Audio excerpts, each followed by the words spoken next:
ये कहानी एक छोटे से गांव अदीपुर की है जो चारों तरफ से काले पहाड़ों से घिरा हुआ था। स्कूल की छुट्टियां हो चुकी थी और रितु अपनी मम्मी के साथ गर्मियों की छुट्टियां मनाने अपनी नानी के घर जा रही थी जो उसी अदीपुर गांव में ही रहती थी। काफी देर बस का इंतजार करने के बाद आखिरकार बस आ गई और वो दोनों इसमें सवार हो गईं। 1 से 1.5 घंटे में बस अदीपुर गांव पहुंच गई। नानी इन्हें अचानक ऐसे देखकर बहुत खुश हुई। उन्होंने बैठकर ढेर सारी बातें की। रितु यहाँ आकर बहुत खुश थी। बहुत ही खूबसूरत जगह है। ये पहाड़ कितने प्यारे हैं। हमारे शहर में तो ऐसा कुछ भी नहीं है।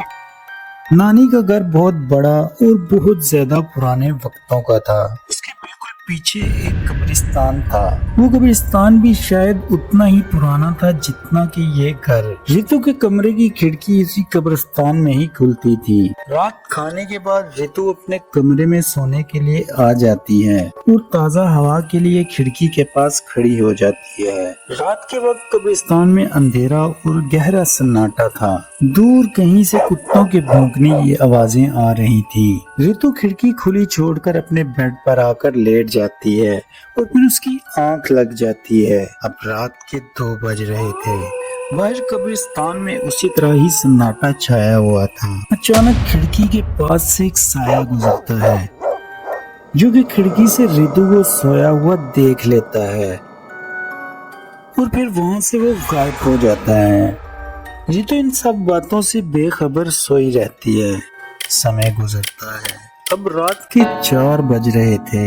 रितु को किसी बिल्ली के दर्द से रोने की आवाज आती है और उसकी आंख खुल जाती है। वो फौरन उठकर खिड़की के पास आ जाती है जहाँ उसे काली जख्मी बिल्ली नजर आती है। अरे ये क्या, इसे तो बहुत चोट लगी है। इसका तो खून भी बह रहा है। शायद गांव के कुत्तों ने इसे काटा होगा। बिल्ली रितु को देखकर फिर से आवाज निकालती है जैसे मदद के लिए बुला रही हो। रितु से बिल्ली की हालत नहीं देखी जाती और वो उसे लेने बाहर चली जाती है। बाहर निकलकर इसे थोड़ा डर महसूस होता है मगर बिल्ली की हालत का सोचकर वो चल पड़ती है। वो डरते डरते कब्रिस्तान में दाखिल हो जाती है। डरो नहीं, मैं आ गई हूँ। मैं तुम्हारे जख्म पर पट्टी कर दूंगी और तुम बिल्कुल ठीक हो जाओगी। ये कहकर रितु बिल्ली को वहाँ से उठा लेती है और घर की तरफ को चल पड़ती है।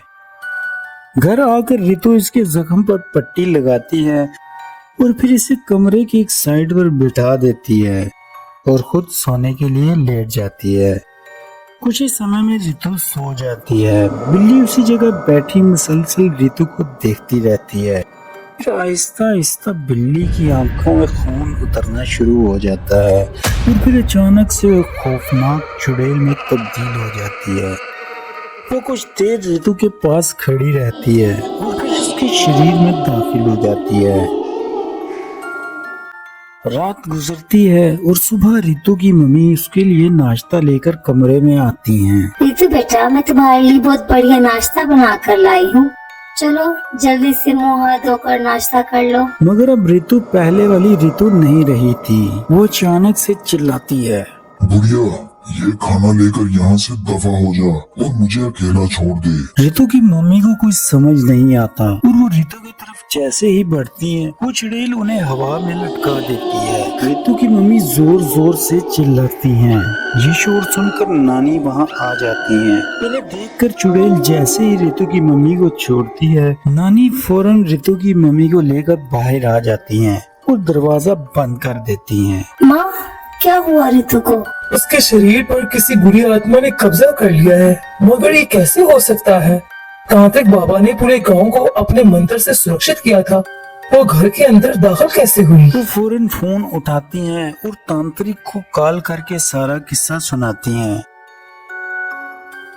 कुछ ही समय बाद तांत्रिक वहां पहुंच जाता है और वो इन्हें बताता है कि मेरे मंत्र की वजह से कोई भी आत्मा गांव के किसी घर में दाखिल नहीं हो सकती जब तक कि कोई खुद इसे अपने घर में ना लाए। तो तीनों रितु के कमरे की तरफ चल पड़ते हैं। चुड़ैल तांत्रिक की मौजूदगी को सूंघ लेती है और वो रस्सी का एक फंदा बनाकर रितु के गले में बांध देती है और दूसरी तरफ पंखे से गुजार कर अपने हाथ में रस्सी पकड़ लेती है। वो तीनों दरवाजा खोलकर ये सब देख लेते हैं। तो तुम आ ही गए। याद रखना, अगर तुमने ऐसा वैसा कुछ किया तो मैं इसे मार दूंगी। तांत्रिक गुस्से से इसकी तरफ देखता है। क्या चाहती हो तुम? खून को ले जाओ, खून। इंसानों ने मेरे बच्चे को मारा है, मैं भी सभी इंसानी बच्चों को मार दूंगी। तुम जानती हो कि मेरे होते तुम ऐसा नहीं कर सकती। ये कहकर तांत्रिक मंत्र पढ़ना शुरू कर देता है, जिससे चुड़ैल के हाथ पांव हरकत करना छोड़ देते हैं और देखते ही देखते वो राख में तब्दील हो जाती है और रितु वहीं बेड पर गिर जाती है। तांत्रिक रितु के शरीर से चुड़ैल का सारा असर खत्म कर देता है और कुछ ही समय बाद रितु को होश आ जाती है, मगर इसे कुछ याद नहीं होता कि आखिर हुआ क्या था और न ही इसे रात मिलने वाली बिल्ली याद रहती है, क्योंकि तांत्रिक ने उसके दिमाग से तमाम बुरी यादों को निकाल दिया था। अगली रात फिर साया खिड़की के बाहर घूम रहा था, जो शायद फिर घर के अंदर आना चाहता था।